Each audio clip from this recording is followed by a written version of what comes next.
السلام عليكم ومرحبا بكم في فيديو جديد معايا. ان شاء الله يا ربي نلقاكم كامل بخير وبصحتكم.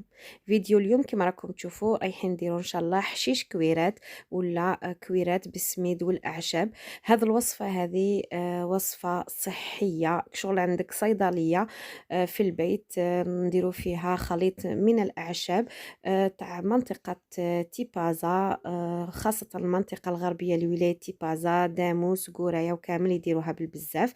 دونك انا عندي هنا ربطه تاع معدنوس، تاع قزبر وتاع الفليو. اذا عندك نعناع ثاني زيديه، يعني كامل الاعشاب المنسمه تقدري ديريهم.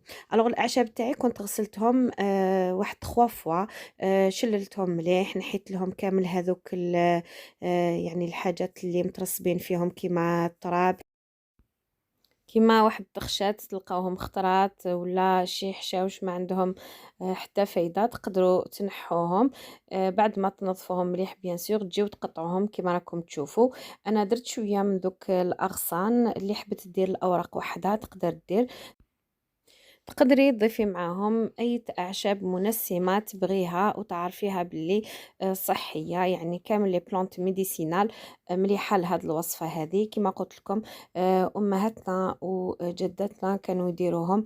يعني معروفة هاد الوصفة في الوقت تاع الشتاء والبرد، يعني تنحي البرد من الجسم، يعني وصحية جدا، خاصة إذا درتيها بزيت الزيتون طبعا.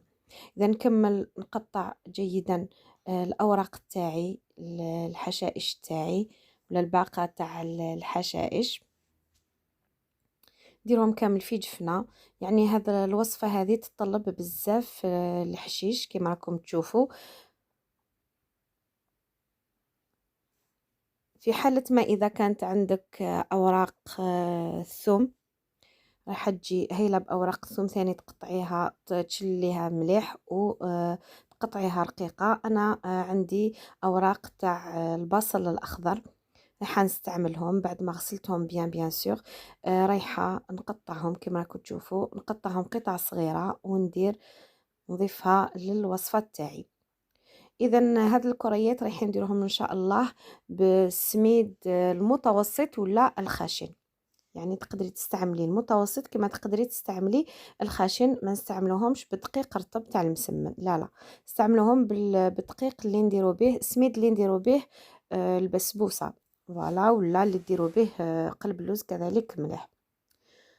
دونك نكمل نقطع مليح الاعشاب تاعي كما راكم تشوفوا، نديرهم كامل في الجفنه ونروحوا ان شاء الله باش نحضروا السميد تاعنا مع بعض. كما راكم تشوفوا انا رايحه ندير سميد موله، شريت 2 كيلو وانتي تستعملي اللي تبغيه.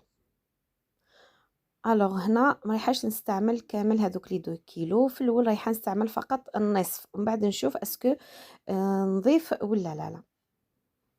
يعني راح نستعمل 1 كيلوغرام كما راكم تشوفوا. الوغ في اناء درت 1 كيلوغرام، زدت عليه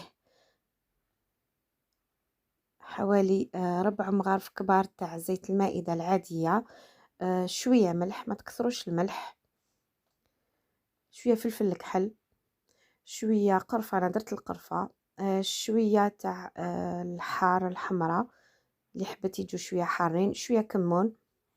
هنا تنسميها كما تبغي بالتوابل اللي تبغيها. هنا باش تجيني الكريات تاعي خفيفة، يعني شغل نحس هذيك العجينة خفيفة. رايحة ندير لها كيس تاع خميرة كيميائية كيما شفتي، سينون تقدري تستغني عليها عادي. نبسس مليح السميد تاعي بديك الزيت وندخل مليح كامل دوك التوابل.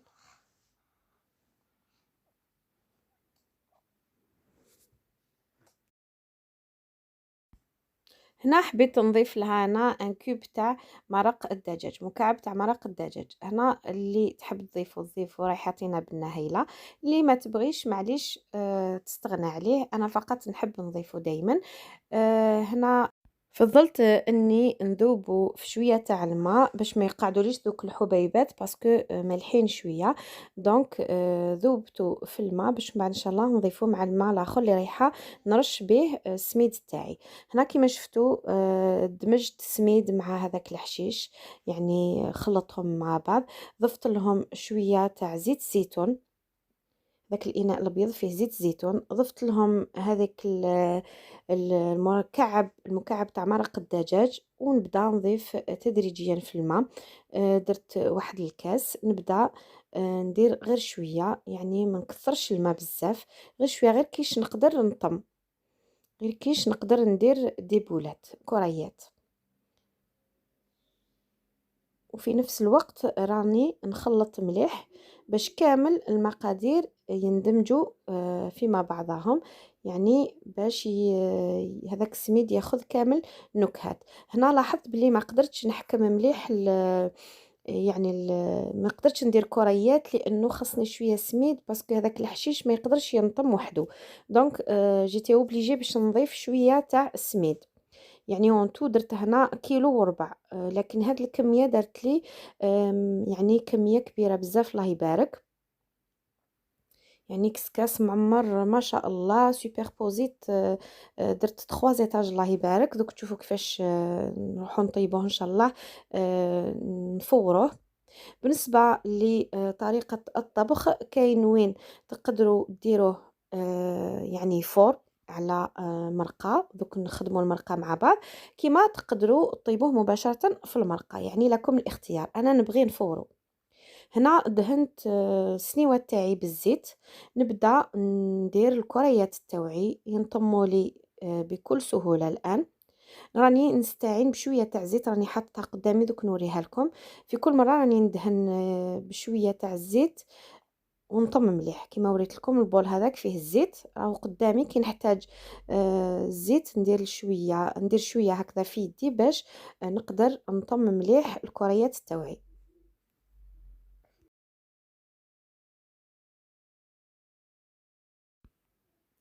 كملت كامل الكريات تاوعي. شوفوا الله يبارك، جاتني كميه معتبره ما شاء الله.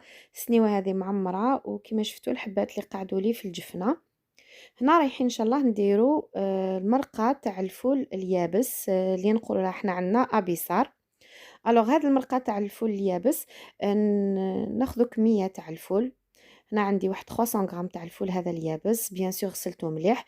ضفت له شويه تاع البصل. هنا عندي شويه تاع بسباس وكورجات القرعه، درتهم ثم باش يعطوني شويه نكهه. زوج حبات طوماطيش رابيتهم، وزوج مغارف تاع زيت، وهنا شويه ملح. الملح نخليه في الاخر باسكو ما نديروهش في الاول، وريته لكم فقط. شويه كمون، شويه فلفل كحل، وشويه تاع الفلفل الحار، ودرت مكعب تاع مرق الدجاج. نضيف ثاني ان ساشي تاع الخميره الكيميائيه، كيس تاع خميره كيميائيه باش يطيب معايا بالخف. سينو اذا كان عندك الماء تاع الشتا ما كان ديري كيس تاع خميره كيميائيه. كي يدخل له الطياب ومن بعد باش نضيف له هنا بعد ما نضيف له الماء بيان سور نمرق بعد ما قليت كل شيء. كي يدخلوا الطياب نخليه يطيب مليح داك الفول. اون فوا يدخلوا الطياب ثم باش نجي ندير له الملح ما نديروش في الاول في الحبوب الجافه تاعنا. دونك نخليه يغلي مليح ويطيب مليح، ومن بعد كيما قلت لكم نضيف له الملح فقط. هنا ندهن يديا بشويه تاع زيت وندير في الكسكاس كيما راكم تشوفوا. رايحه نفورهم قلت لكم، يعني دوك تشوفوا كيفاش في الاول رايحه نديرهم هكذا بلا ما نفرش والو في الكسكاس. نبدا نحط فيهم بالعقل. الطبقه الثانيه ان شاء الله رايحه نوري لكم كيفاش. الوغ باش ندير الطبقه الثانيه اللي يجوا فوقهم لازم حتى هذو يدخلهم طياب. ندير الولا هذو واحد 10 دقائق غير كيفاش يطلع عليهم داك الفوار تاع القدره هذيك تاع الطنجره، يعني البخار هو الفوار. كي يطلع عليهم داك البخار واحد 10 دقائق، يعني يبدا يدخلهم طياب، ماشي يطيبوا كامل، يعني يبدا فقط يدخلهم طياب. ثم باش نقدروا نديروا الطبقه الثانيه. لو كان ديروا مباشره هكذا فوقهم الطبقه الثانيه رايحين كامل يتعجنوا لكم. دونك في بين كل طبقة وأخرى، يعني كل ما تحوسوا ديروا فوقهم لازم يكونوا هذوك التحتانيين طيبتوهم على الأقل 10 دقائق وغطيتوهم. دوك تشوفوا كيفاش الطريقة. في حالة ما إذا حبيتي تطيبيهم مباشرة في المرقاة، تبداي تحطي غير بالعقل دروك كيما شفتوا. درت الطنجرة راهي تغلي مليح. الفول تاعي طاب، نضيف له شوية تاع الملح كيما قلت لكم، ندوق الملح تاعي مليح. من بعد نبدا نحط بالوحده غير بالعقل، بين كل وحده والاخرى نخلي واحد 2 دقائق باش هكذاك ما يتعجنوش معايا. واذا طيبتوهم مباشره في الطنجره لازم ما ديروهمش كامل الافوا باش ما تولي لكمش بوربيزه، يعني ما رايحينش كامل يتعجنوا. فوالا. دونك هنا باش نوري لكم كيفاش رايحه بعد ما طاب هذاك الفول وضفت له الملح. هنا نجي ندير الكسكاس تاعي كيما شفتوا، رايحه نغطي الحبات تاعي هذو الاولين. الوغ هنا لكم الاختيار، تحبوا ديروا كيس بلاستيكي، تحبوا ديروا غير الاغصان تاع المعدنوس والقزبر وكامل باش سوبربوزيو بهم، كيما تقدروا بهذه الطريقه تاعي انا اللي نديرها ونحبها بزاف. يعني بالخفيط يبولي هكذا ندير لهم بابي كويسون، ورق الطهي كيما شفتوا، نغطيهم نخليهم واحد 10 دقائق. اون فوا يدخلهم طياب كيما شفتوا نبدا سوبربوزي ندير لا دوزيام كوش، الطبقة الثانية من حبات تاع الكويرات بهذه الطريقة هذه. نزيد نخليهم واحد 10 دقائق ثاني. الوغ نغطيهم نخليهم واحد 10 دقائق ثاني يدخلهم طياب باش نزيد الطبقة الثالثة. كما قلت لكم درت يعني كمية لا بأس بها على هذيك اللي يعني كانوا عندي 3 طبقات الله يبارك.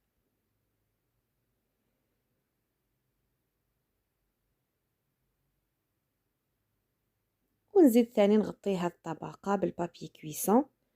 اللي ما عندهاش بابي كويسون تقدر تستعمل كيس بلاستيكي. كل طبقة ديري لها كيس بلاستيكي باش تغميها مليح، باش تدي ذاك الفوار مليح وذاك البخار، يعني طيب مليح في ذاك البخار.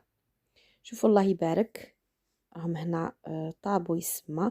يعني هنا باش تشوفوا كنت توشيت ذاك الحشيش، يعني دوك الاغصان اللي كنت درتو كامل طاب كلشي الله يبارك ما شاء الله. نجي نحيهم غير بالعقل، شوفوا يتنحاو بكل سهوله. ورق الطهي هذا راح يساعدكم بالبزاف باش تنحوهم وما يتربزوش كامل. شفتوا كيما راكم تشوفون نوري لكم يعني خطوه بخطوه باش تنجحوا فيها، ما رايحينش كامل يتربزوا معاكم ولا، لانه هذاك ورق الطهي هذاك راح يساعد في سرعة الطبخ تاعهم، سرعة الطهي تاعهم. وثاني او ميم طون رايح يعني يخليهم ما يتلاصقوش بيناتهم. وهذه هي النتيجة. شوفوا ما شاء الله. يعني الله يبارك واحد الروائح، واش نقول لكم، واحد يعني تاع الحشائش هذيك، تشموا واحد الروائح ما شاء الله. هنا هذيك المريقة تحبوا ترحوها بالبغا ميكسور تقدروا. انا نبغي كي نحس لذاك الفول مالغري يذوب شويه، ولكن نحب كي نحس لذوك المكونات. درت له شويه معدنوس بعد ما طاب. واش نقول لكم، واحد البناره وعلى الله يبارك، سورتو كي يكون البرد شتا طيح. يعني اللي مجربينها يعرفوا. بالنسبة للسميد هذاك تقدروا تضيفوا معاه إذا حبيتوا ان بول تاع دقيق تاع الشعير للناس اللي بغات تخلط معاه دقيق الشعير. وفي الأخير لهذاك المرق تاع الفول ضفت له بعض الملاعق من زيت الزيتون للنكهة، يعني بزيت الزيتون كل شيء يجي ما شاء الله. بهذا نقولكم مع السلامة، دمتم في رعاية الله وحفظه، إلى فيديو آخر إن شاء الله.